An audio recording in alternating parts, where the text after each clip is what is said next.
네, 얼마 전에 인간은 120세까지 장수할 수 있다라는 기사를 본 적이 있습니다. 정말로 인간에게 장수 유전자가 있는 걸까요? 있죠. 이제 정말 우리가 몇 가지 조건만 맞으면은 인간은 120세까지 살 수 있다. 이게 이제 건강 장수 결론입니다. 현대인에게도 물론 장수 유전자가 갖춰져 있습니다. 그러나 유전자를 갖고 있다고 다 발현이 되는 게 아닙니다. 조건이 맞아야 합니다. 그게 뭐냐? 소식다동입니다. 적게 먹고 많이 움직여야 된다. 그래야지 이제 장수 유전자가 발동을 하는 겁니다. 여러분, 우리가 어쩌다가 이제 먼 산에 등산을 가는데 길을 놓쳤다. 그래서 정말 끼니를 놓치면은 정말 배에서 꼬르륵꼬르륵 소리가 납니다. 여러분, 그때 장수 유전자가 사실은 발동되는 시간입니다. 그렇게 들어는 우리가 다이어트 해야 되는데 꼭 날씬하기 위해서가 아니고 정말 우리가 장수 유전자를 한 번씩 자극해 주기 위해서는 들어는 배도 한번 골라보는 것도 참 좋은 경험입니다. 그러니까 우리는 배가 골마서 정말 지경이라면은 장수 유전자가 발동을 하겠죠. 우리는 배가 너무 이게 문제 아닙니까? 오히려요. 예, 그래서 장수 유전자가 있다고 발현이 되는 건 아닙니다. 있긴 합니다. 네, 알겠습니다. 소식 다동 굉장히 중요한 말이네요. 저도 앞으로 자주 걷고 운동하면서 조금은 덜 먹는 습관을 생활해야 될 것 같습니다. 자, 그럼 지금부터는 100세 시대를 어떻게 준비해야 하는지 박사님의 강의 듣겠습니다. 여러분, 우리가 이 과학 문명은 정말 편리하죠. 쾌적, 효율을 추구하는 문명입니다. 덕분에 우리는 살기는 정말 편하게 됐습니다. 그러나 이거는요, 엄청 비싼 값을 치러내야 됩니다. 여러분, 과학 문명의 발달은 양날의 칼입니다. 한편으로 좋지만 너무 과학 문명에 탐닉하고 빠져버리면 거의 중독이 되시게 되면은 우리 건강에 제일 큰 문제가 옵니다. 여러분, 두 가지 큰 문제가 생깁니다. 생활 환경이 아주 악화가 됩니다. 차 때문에 얼마나 많은 미세먼지며 대기 오염이 걱정이 됐습니다. 그 다음에 이제 개인적인 차원에서는 이 생활 습관입니다. 여러분, 생활 습관이 옛날하고는 완전히 달라졌습니다. 뭐 계속 술, 담배, 여러분 과로, 스트레스, 운동 부족 이런 것들을 다 우리가 계산하면은 이 개인적인 차원에서는 과학 문명의 발달이 얼마나 우리 건강을 해치고 있는지를 여러분들은 깊이 인식하셔야 됩니다. 여러분, 우리 인간에게는 자연 치유력이라는 것을 타고납니다. 이것은 우리 몸에서 정말 온마로부터 우리가 태어날 때 갖고 태어나는 겁니다. 그 인류가 수백만 년을 살아오면서 우리 몸에 축적된 지식입니다. 그게 우리가 타고나는 거예요. 여러분, 우리 의학은 크게 보면 두 가지 방향으로 발전이 되고 있습니다. 하나는 병원 의학입니다. 여러분 알다시피 우리가 심장 수술을 받거나 병이 생기면 병원에 가야 됩니다. 그걸 우리가 치병의학이다. 병이 나면 병을 고쳐야 되는 자연의학이라는 방향으로도 가고 있습니다. 거기는 일체 첨단 의료라든가 이런 의학 기계는 없습니다. 그러나 물론 그 원칙은 이 자연의학을 기반으로 하고 있죠. 그러니까 우리 인간은요, 크게 세 가지가 우리는 어릴 적부터 타고나는 겁니다. 그 중에 하나가 항상성 유지 기능입니다. 우리 몸은요, 항상 일정해야 됩니다. 또 추우면은 몸을 부르르 떨어서 근육 운동을 시켜서 열을 내야 됩니다. 체온을 올리기 위해서. 우리가 목이 마르면 물을 마시고 배가 고프면 밥을 먹습니다. 이게 전부 항상성의 기능입니다. 이렇게 항상성이 무너지면 건강이 무너지고 사람이 무너집니다. 그래서 이 항상성의 기능이라는 것이, 항상성을 유지한다는 것이 인간의 본능적인 행위 중에서 가장 중요하고 이건 생명과 직결이 되는 아주 중요한 이런 기능 중에 하나입니다. 그 다음에 두 번째가 이 조직 재생의 기능이 있습니다. 여러분, 우리가 다쳤습니다. 근데 조금 있으면 출혈이 먹고 딱지가 않고 그게 떨어지면 흉터가 생기죠. 근데 그 흉터도 시간이 지나면 완전히 없어지고 거의 조직은 정상으로 이렇게 돌아옵니다. 그러면 이걸 의사가 치료하느냐?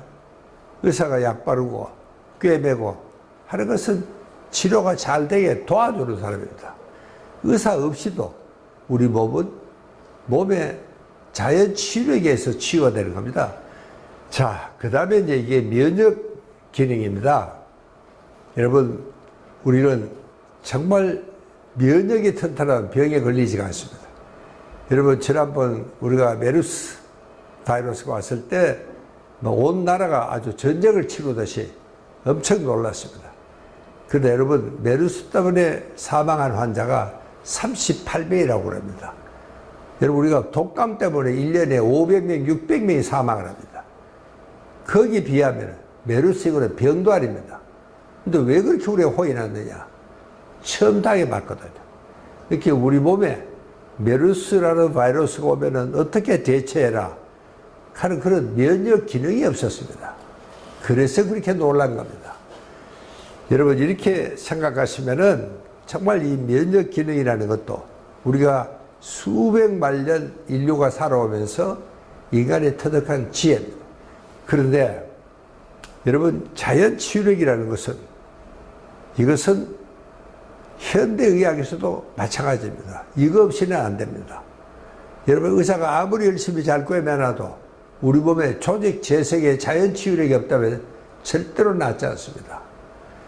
여러분, 그러니까 의학이라는 것은 어떻게 하면 자연 치유력을 튼튼하게 할 수 있을까? 이게 의학입니다. 그러니까 여러분, 내가 이 자연 치유력을 항상 정말 역설하고 또 제가 자연치유 센터도 저 상권에 만들어 놓은 이유도 바로 여기에 있습니다. 그러니까 우리는 100세 넘어까지도 정말 우아하고 멋있는 사람이 되어야 되고 내 발로 걸을 수 있고 치매에 걸리지 않고 생에 현역으로 뛰어야 되고 그리고 병원에 안 가도 되는 사람이 돼야 되겠다.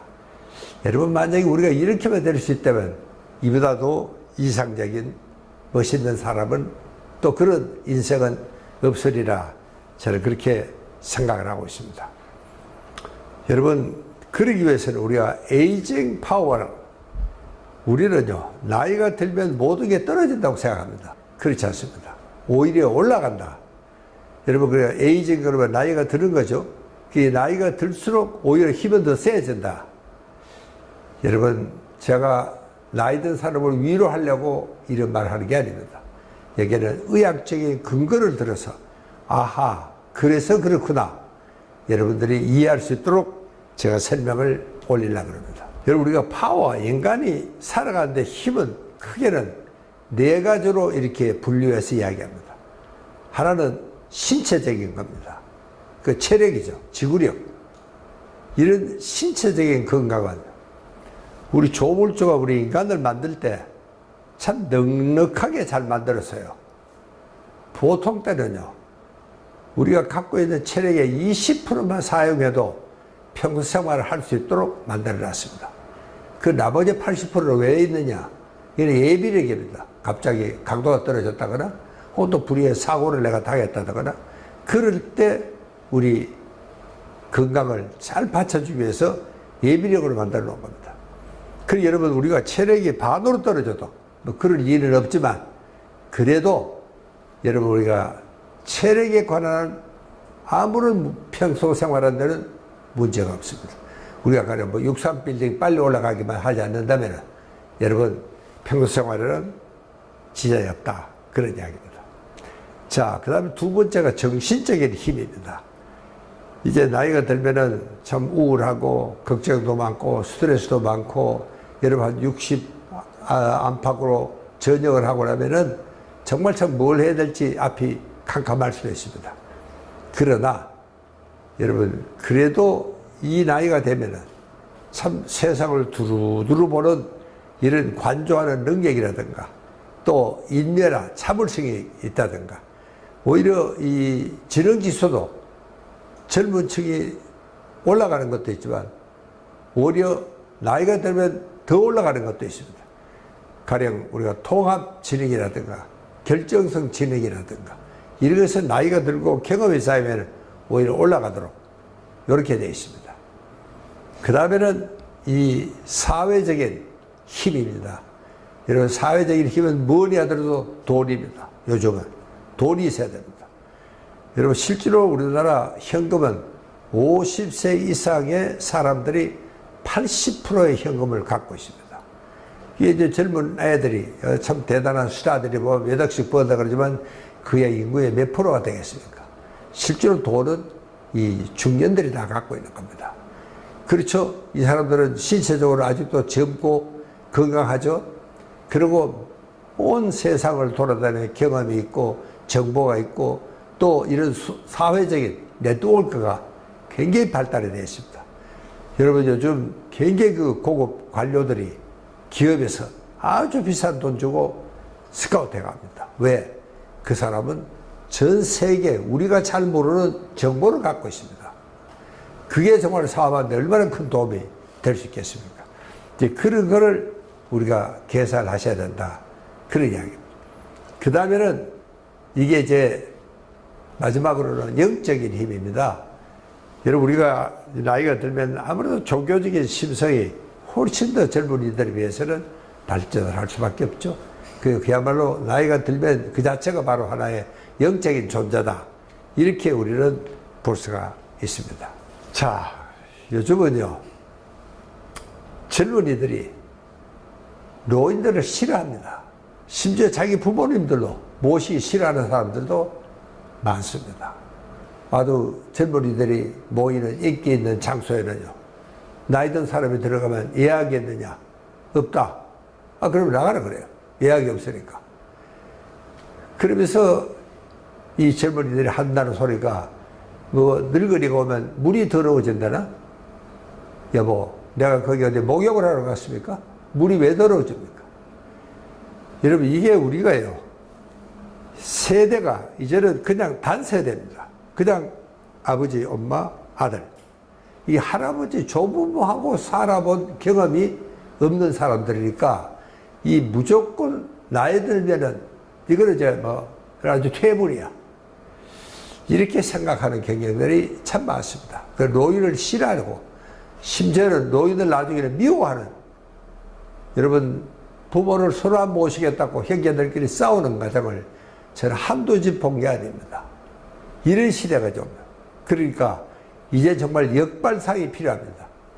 이제는요, 실바 산업이라는 것은 젊은이가 만들어서 늙은이가 사용하는 게 아니고 실바 산업은 오히려 늙은이 손으로 만들자는 겁니다.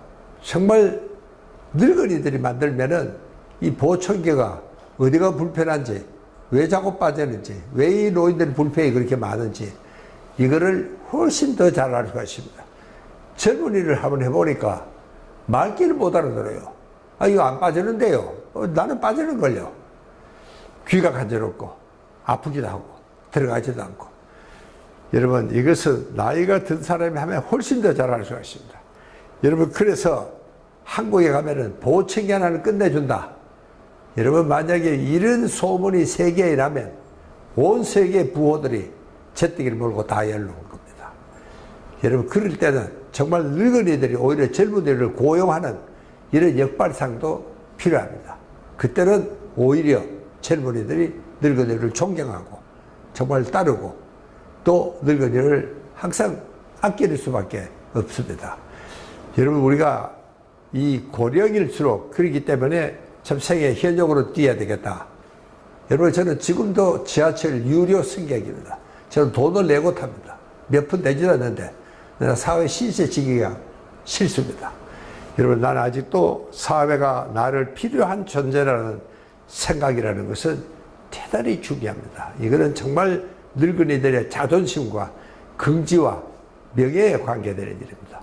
여러분, 정말 우리가 사회가 필요한 존재라는 생각을 젊은이들에게 가르쳐야 됩니다.